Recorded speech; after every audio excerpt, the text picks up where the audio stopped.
We all know candy is more expensive than ever this Halloween. We also know the pieces of candy we're getting are tinier than ever this Halloween. But turns out there's a third thing chocolate makers are also doing to save money, which I don't know about you, I hadn't noticed it, but here's the story in the New York Times in advance of the holiday talking about, well, the headline is chocolatey might not mean what you think.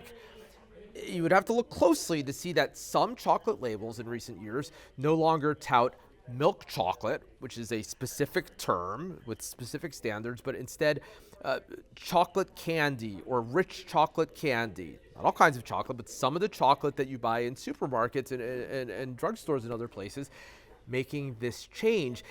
And I wanted to learn more about this. So I spoke with the expert who the Times spoke with to get more of an explanation.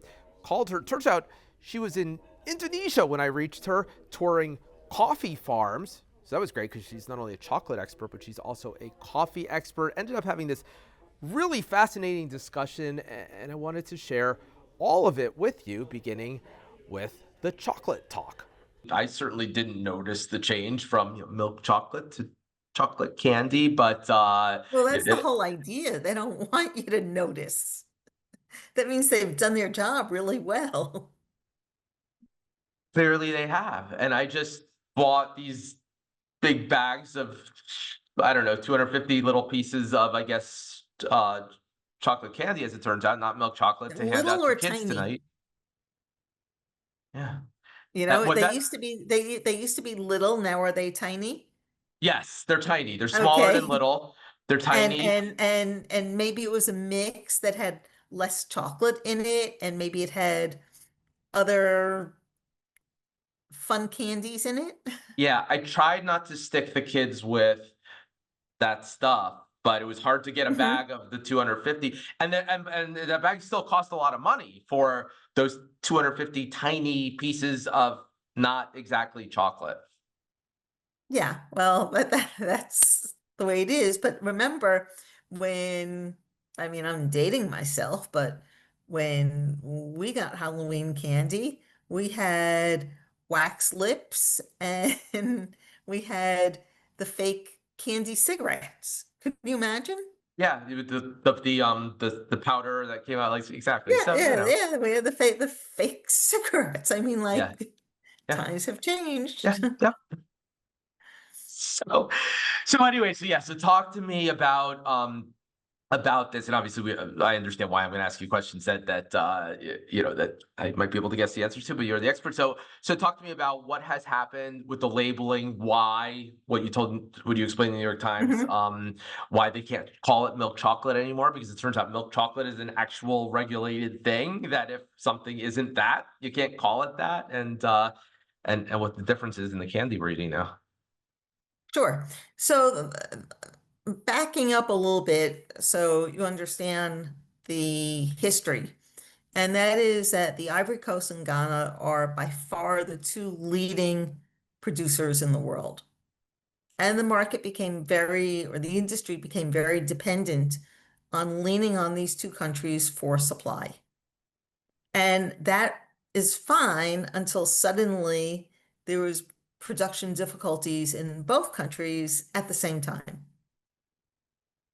And therefore, it created a bit of chaos. And world stocks were already drawing down from two prior years of deficits and gradual reduction in supply over time. And so the industry went into a bit of panic mode, and cocoa prices surged to even higher levels than they were in the 1970s, which was like the last time there was this type of move. Um, and so with that, manufacturers have to make some choices. One, they couldn't get the physical supply that they needed. There was a lot of broken contracts where the Ivory Coast and Ghana were going to deliver to the major manufacturers and had made commitments, but then they don't have the cocoa to deliver. And, it's hard to find suitable substitutes for that amount of supply. And so when you have these pushbacks on delivery commitments and you already have working stocks drawn down, manufacturers have to make some choices. And So, if it comes to that point where you have to increase prices, but you don't want to increase prices too much because you don't want to kill your sales and consumers are going to react. And so they try and be very careful about making nuanced changes to a product and hoping that consumers don't notice it. And it's, beyond just a change in a label, right? So consumers might not remember the prior label or see something different. And, we're always used to labels changing. And labels changing is usually because there was a refresh in a logo or there was a change in the product itself. And it's just made to kind of like look new and different.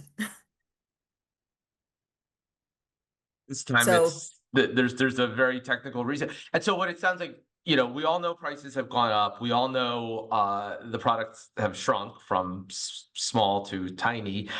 But the third element of sort of getting the math right for them has been changing the mix of what's in the chocolate candy. right. So when you have the cocoa beans, the cocoa beans get ground and you wind up with cocoa liqueur. And then um, the byproducts from that are cocoa butter and cocoa powder. And cocoa butter is used to give the melting mouthfeel for chocolate.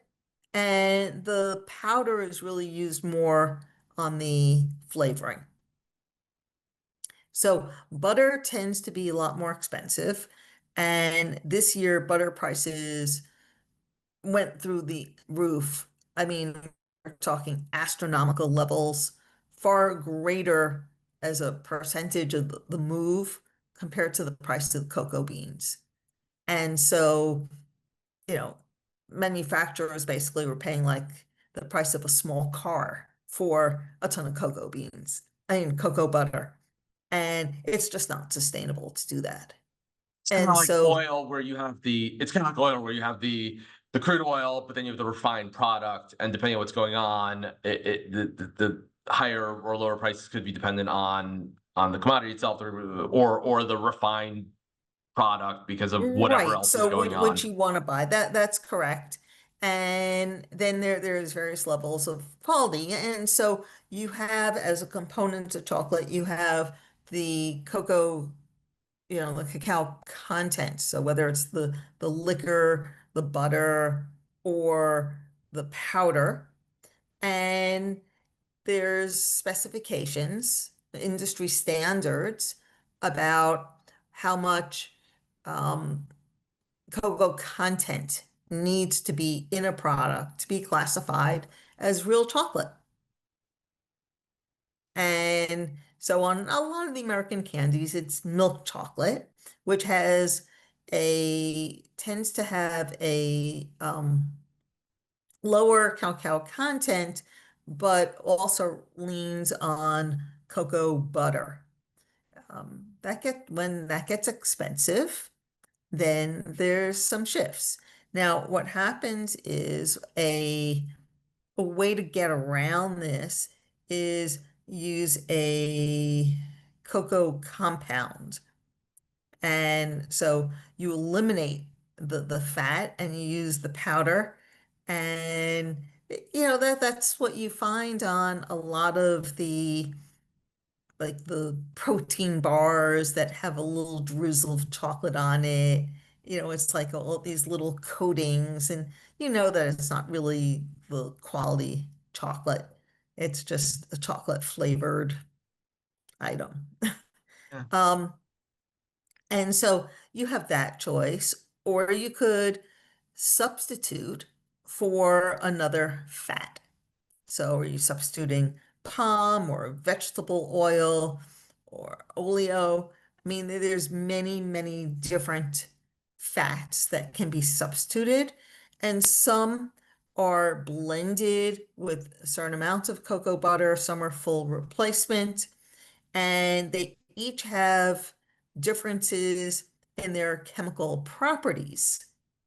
And so, what are they going to achieve? So, for countries where heat is a problem and melt, well, that's a positive to switch away from cocoa butter if there's a lower melting point, right? So I'm sitting here in Indonesia and it's warm. And so you don't have a lot of the chocolate with the high cocoa butter because by the time you leave the store, it would melt and no one would be satisfied with that. So they're used to having more palm oil in their chocolate and having a different flavor composition. So I guess I should ask you this: Is it, of course, we think, well, if they're doing this to save money, and they no longer meet the standards of milk chocolate, that it's a lower quality. Is it by definition lower quality chocolate, or could they argue it's just different? Yeah, well, you could argue that it's not really chocolate anymore by the standards. I mean, is it genuine chocolate? Is it chocolate flavored?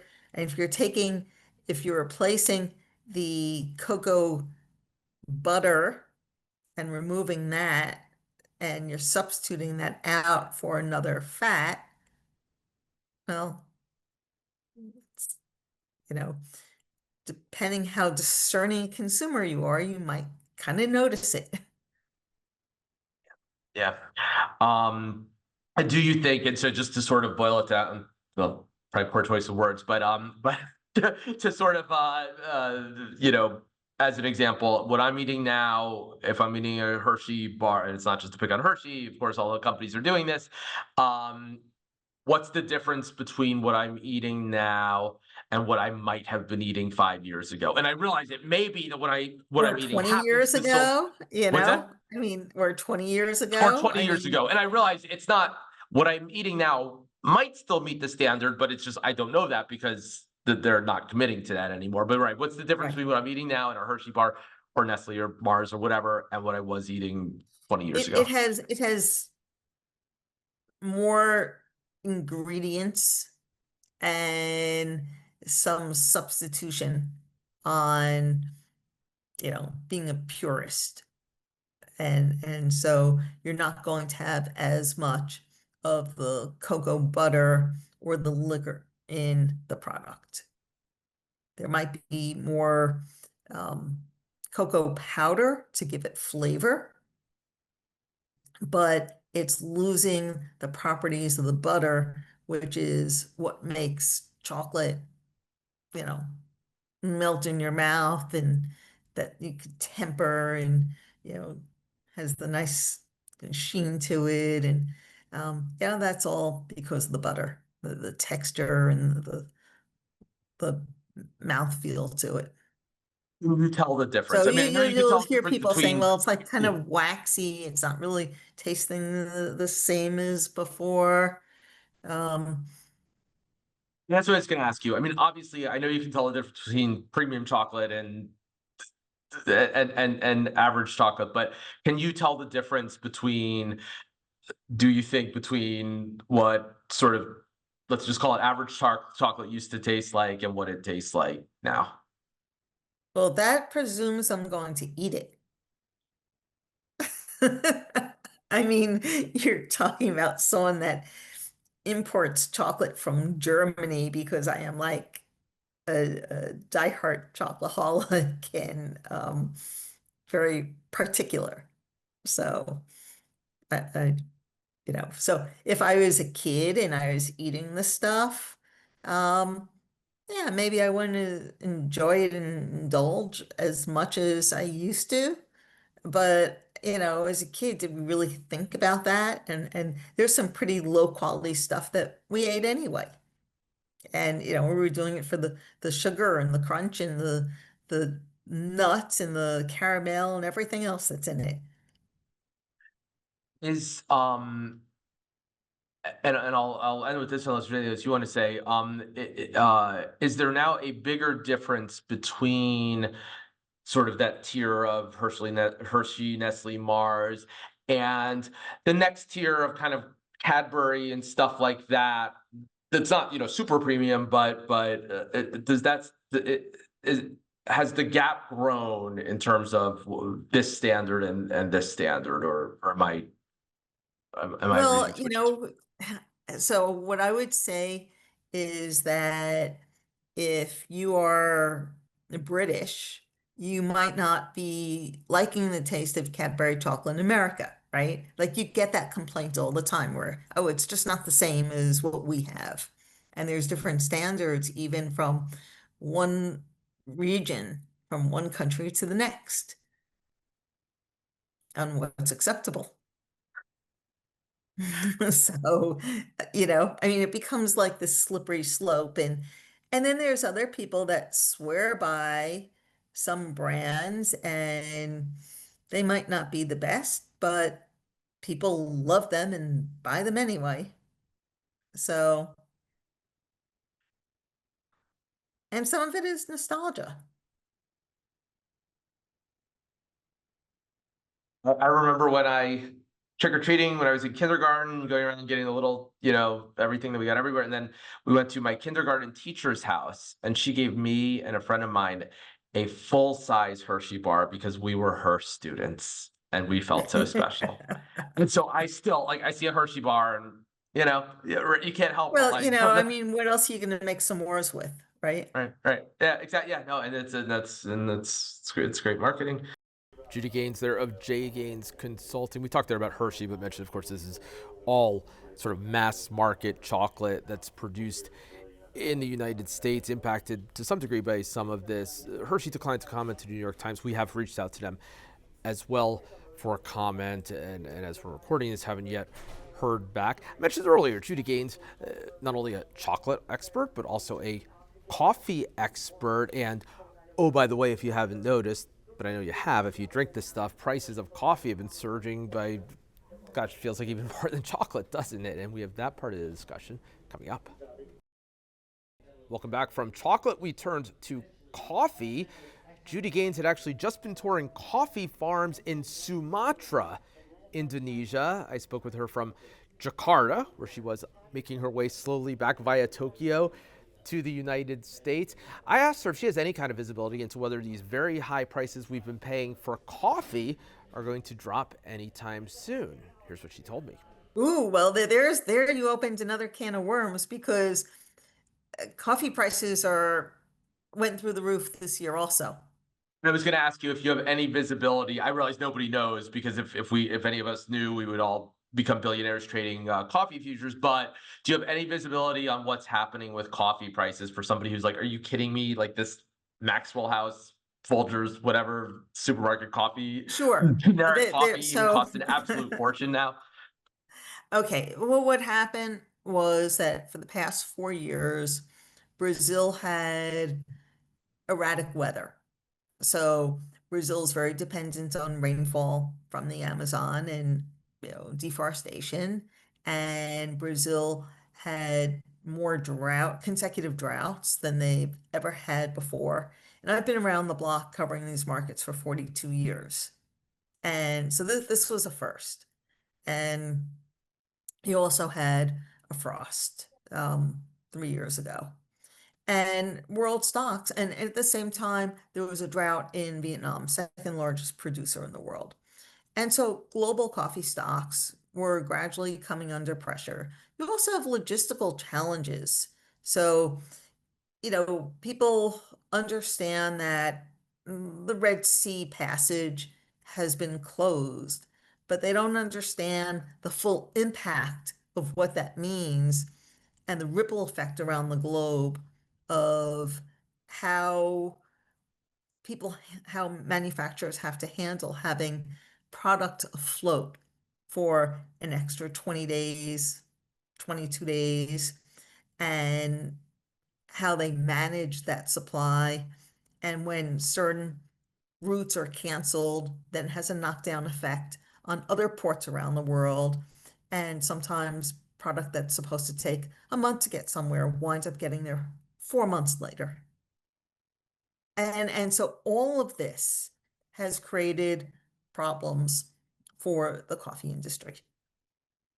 And so it's a combination of weather and logistics, and then throw in Trump tariffs because You the started to Brazilian so we'll tariff. get there. But yes, go ahead. Go ahead. Okay, so the Brazilian tariff, which, we don't produce anywhere near enough coffee, probably for your own consumption on an annual basis, if you're such a coffee lover, right? Let alone to service the entire population. And so what has happened is that prices surged. And then Trump tariffs of 50% on Brazilian coffee, which is the number one import into the US, has made it impossible. And so roasters were trying to hold off increasing prices for the past few years and really taking cuts on their margins and trying not to um, push it back on consumers. And it just got to that breaking point where they were forced to increase prices. You can't have the highest prices ever for coffee on, the traded commodity market. And then on top of that, have, insane tariffs added on, and freight costs are high, and all the other logistics and interest rates, and it just piles up. Ah, yes, tariffs. So, what about that? How big a deal are tariffs actually in terms of what we're paying now for chocolate and for coffee? I asked Judy Gaines that answer coming up. People kind of start with the answer and make it fit their political narrative. And there are people who say, well, look, Mhm. before the tariffs, all these commodities were going up in price anyway. So it's not just the tariffs. And to some degree, that's true. It's not just the tariffs because, of course, all of this, as No, you said, it's a combination. Look, if prices were at historically low levels and you slap a 50% tariff on Brazil, well, then it's not as much of a sticker shock. But when you're adding a 50% tariff on a market that's already logistically challenged and with prices at all-time highs, then that becomes a huge number. That's a multiplier because that's the landed price for coffee. And then as it changes hands, everyone's taking their own cut on it. And let's not forget that there's also for cafes, where are they buying the cups and the stirs and the sleeves and the lids and the cardboard containers? A lot of that came bulk from China. And so your supplies are also more expensive now because of the tariffs on Chinese products. So it's not just the coffee alone. coffee and chocolate.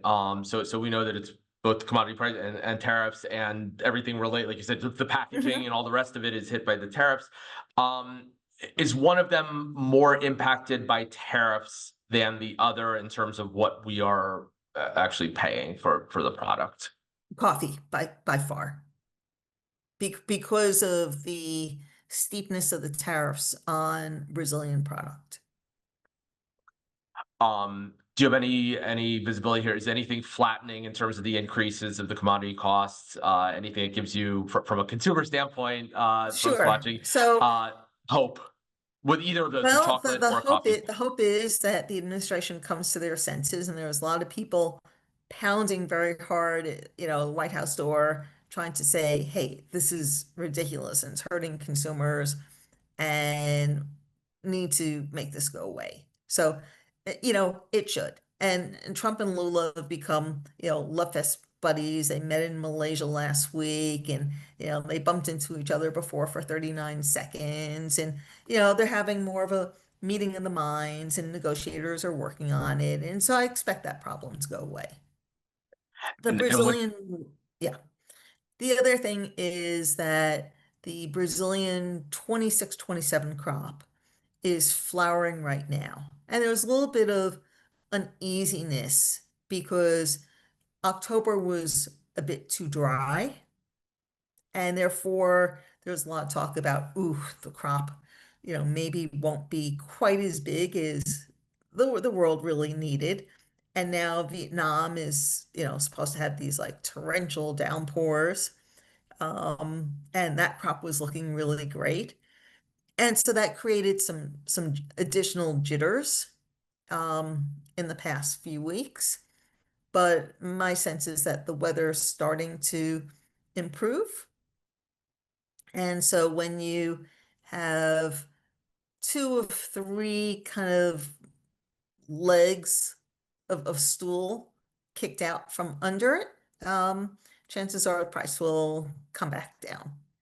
And so there'll be some reprieve on that. Now, how fast roasters adjust their prices back down is another story.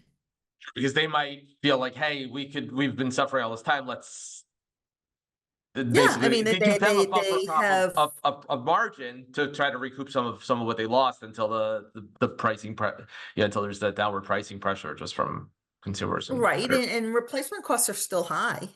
So, I mean, prices are still triple what they normally were, the three legs and of the other stool. costs. You mentioned the three legs of the stool. So there's three legs being the commodity cost, the tariffs, or am I wrong? Well, low stocks.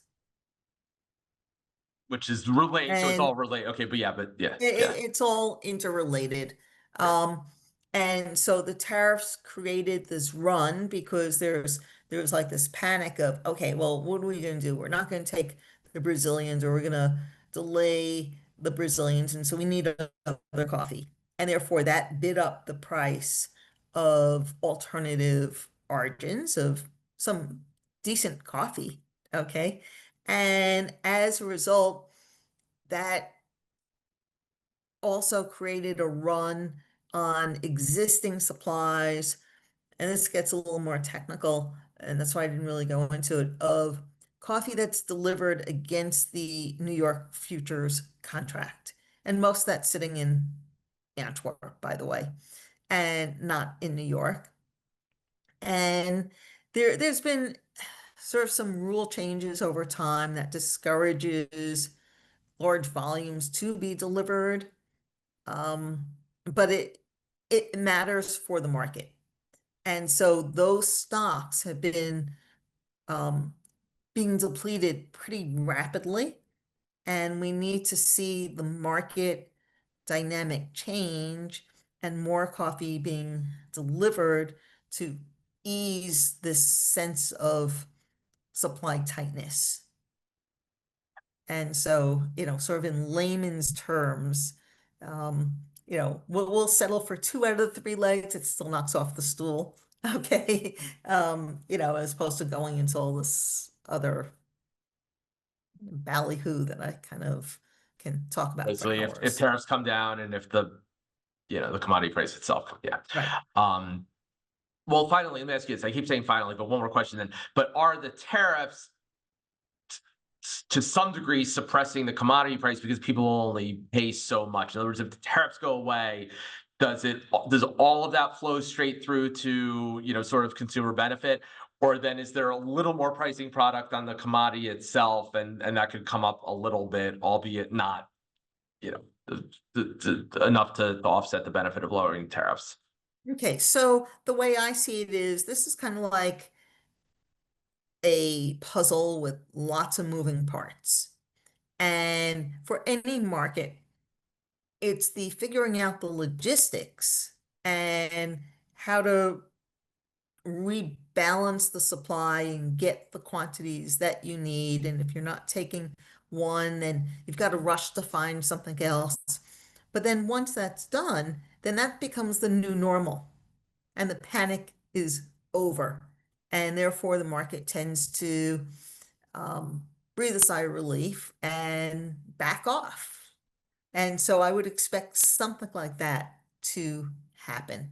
So even if the tariffs remained, the industry will figure out a way to be as efficient as possible and solve for the new reality.